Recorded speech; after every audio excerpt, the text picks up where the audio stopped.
He's like, and then I said, then he beat Saint. He was like, back to back? I was like, back to back. He was like, oh my gosh. Because you know that's Sajam. He's the PG guy. Oh my gosh. That's what he said. But well, this is the next match. Isn't that great? All right, we're going to go right into the Twilight Conflict. All right. Here we go. This is starting it off, and this is the matchup we were talking about earlier. Again, Equinox team kill. And Joey Fury playing out of his mind. He has recently, since the character came out, switched over to Marduk, and Marduk has been putting in that work. Put up your dukes.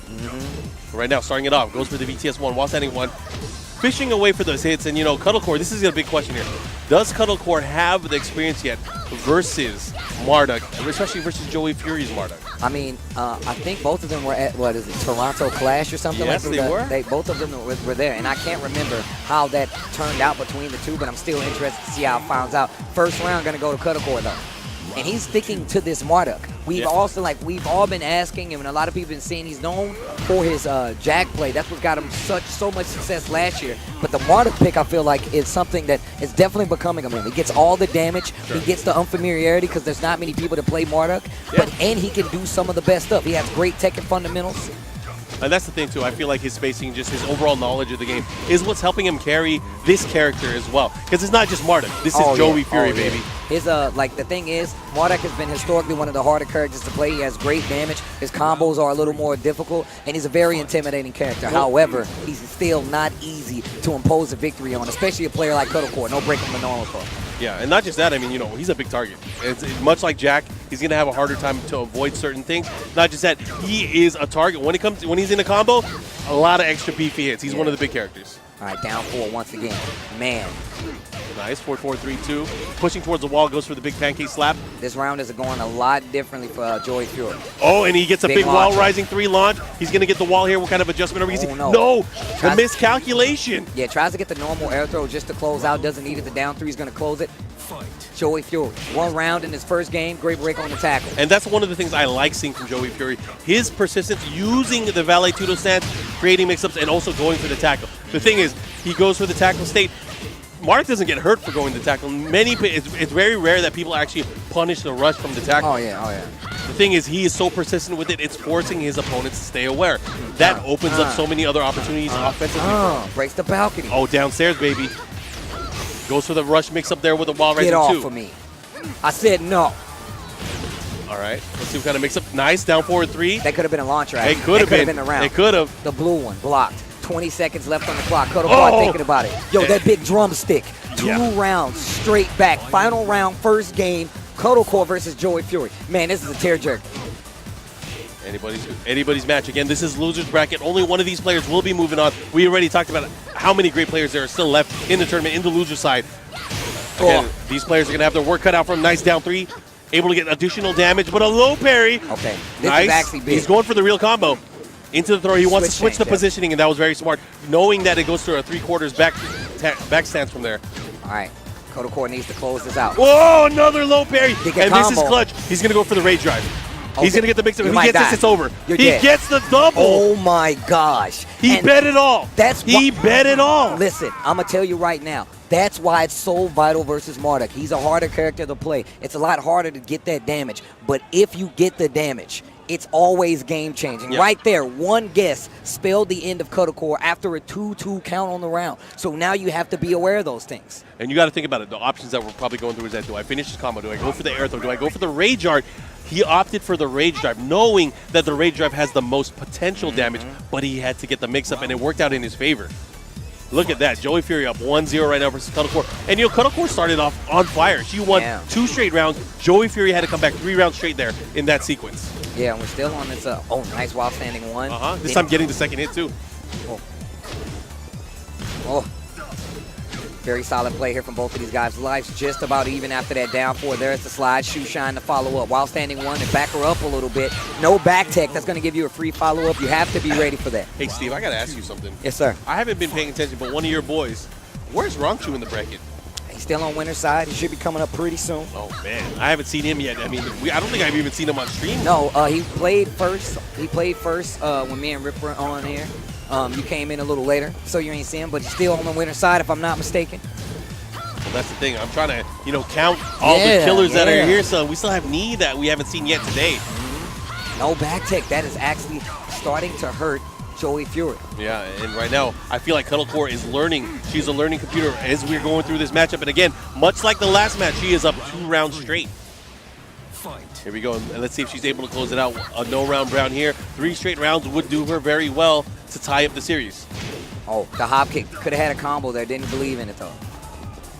And the thing is, too, you got to be thinking, if you're Joey Fury, if you're losing this set here, do you make a switch or do you stick it out with Marduk? For the most part, he's been sticking it with Marduk. Oh, she missed! Doesn't matter. Still continuing.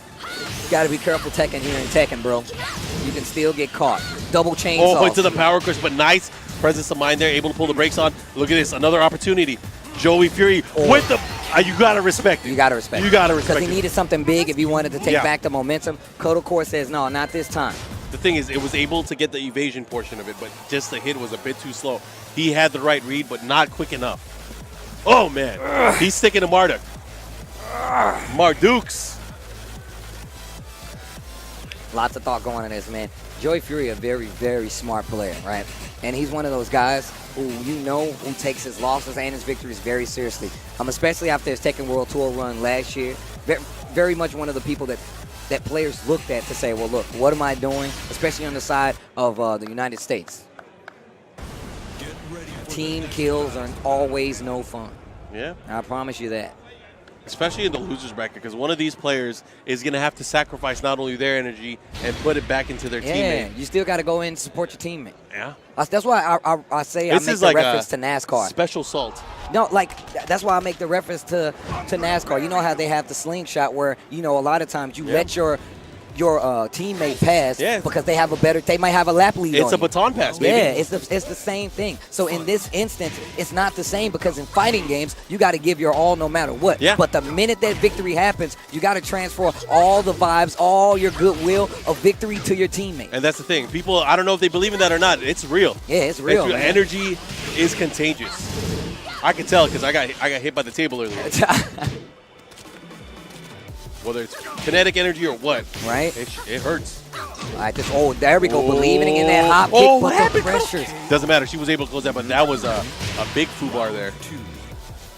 All right, Cuddle Core, first one to draw blood here. This is the last match between these two. Man, I'm so glad we kind of toned it down. I was losing it earlier. Look, man, the blood was rushing to my head a little too but fast. Man, these next few matches, I don't know about that. Yep, I won't be here for those. No promises. I feel like you'll be here, Steve. I feel like you're going to be in the crowd. I'm going to see you from over here. We're going to lock eyes, and then you just run up to me and throw the table. We're going to let it happen. Poor Rip. Poor Rip is going to get destroyed. Shoe shine. Okay, the follow-up here. Cuddle Core up around in this final game. Ugh. The 1, 2, 3. Unsuspecting, huh? The 1, 2, 3, and still had an extra follow-up, the 1+2 follow-up at the end of it. But that's the thing, too, because he has so many variations on the way he can use the jab pressure. He has 1, 2 Valley Tudo. He has 1, 2, 3. A lot of different options here. Cornered Beast as well. He has a lot. Yeah. And on top of that, like... Cornered Beast in the open, oh my gosh. Well, a lot of people don't realize, like, we talk about characters with stances that gives you, like, those kind of triple sidestep options. I don't know if it still works the same, but Marduk kind of has that same thing. He has a lot of side evasion moves. Using his Cornered Beast stance and some of those stances, he can do evasive moves are out of it, and it gives him a chance. Yeah, he has some spacing mobility. He has some unique characteristics that are obviously unique to just Marduk. But right now, we're about to let the beat drop, baby. This is it. We are getting closer and closer to find out who's going to be moving on. Into the tackle. Nice break there from Cuddle Core. And again, going for the aerial rocket punch. Not able to get it. But here she comes. Here comes the chainsaws. Shoe shine. Oh, the float. Nice. Gets the tailspin. Gonna take the Oki. No, these tackles aren't working. I love Cuddle Core. She's at attention now. Not letting those tackles go unpunished. Tries to clip with the raised drive. Nice low parry. He's seen it before. Nice back 1-2. Able to close that out. And here we go. Final round. Oh, he whips up close, but what a punch, but doesn't get the wall standing 3. Doesn't get the big launch. Shout outs to NYK. He's somewhere screaming right now. His glasses are all fogged up. He's too hyped. Sidewalk. Oh, man, look at this life lead. Cuddle Core working it right now. Looking to eliminate her teammate. It's looking really good for her. She might go for the power crush. Doesn't need it. Cuddle Core beats Joey Fury, her teammate. It had to go down this way, but like I said before, you got to transfer that energy. Joey Fury working with a new character, and I feel like these are the lumps you take to take those successes.